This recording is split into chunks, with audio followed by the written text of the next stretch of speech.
Any problem with people using AI for this kind of work? I'm inclined to ask, what could possibly go wrong? Well, it obviously is a big, confidence boost for homeowners to be able to get the instructions so easily. But sometimes it puts them in a little bit of a compromise where a $200 repair can become a $2,000 problem. We see this a lot with some of the instructions being so simple. They kind of give you this sense of feeling that you can do it. One of the examples we see quite often is removing and replacing a dishwasher. Simple instructions, no big deal.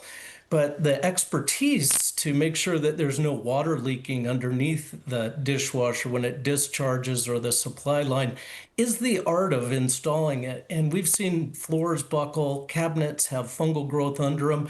And it's really, one of the rules we always stick by, and I hope that people hear this, is if it'll flood a house, if it'll burn the house down, or it'll blow it up, we stay away from that. And I think all the homeowners working on AI should do that. We support them doing projects. I completely understand why people would do this to save money in this really difficult economy. So it's a massive behavior change than what we've seen in the past. As a matter of fact, we are so interested in this category. We found that 40% of homeowners that started a DIY project were unsatisfied with the final results, and in five of them just gave up and called a pro. And that's where Ace Handyman Services comes in. We have the expertise to apply to the instructions. I believe your business is booming. Remodeling is going to, I think, $524 billion worth of remodeling work this year. That's a record, I think. That's your business. You're doing well.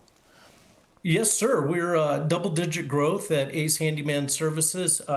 Stuart, have had that for 25 and 26. It continues that trend. That is a high water mark for remodeling, and people are just simply defaulting to doing these projects. AARP came up with a study, and it said 75% of the people that are 50 or older are interested in remodeling or updating their home because they're going to stay in place. They're not moving. Yeah, got it. Okay. One last one for you. Lumber prices.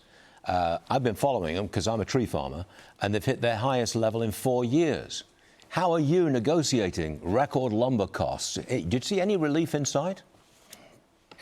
Well, gratefully, Stuart, we're a handyman business, so we might need a handful of 2x4s for this project or that project. Our average project is $600, and we do 1,162 different home repairs. But when you think about deck builders or builders in general, those costs are really going to change the economics of how much a home is, how much an addition may cost, or how much a deck may cost. It affects other people in the construction services sector more than the handyman sector.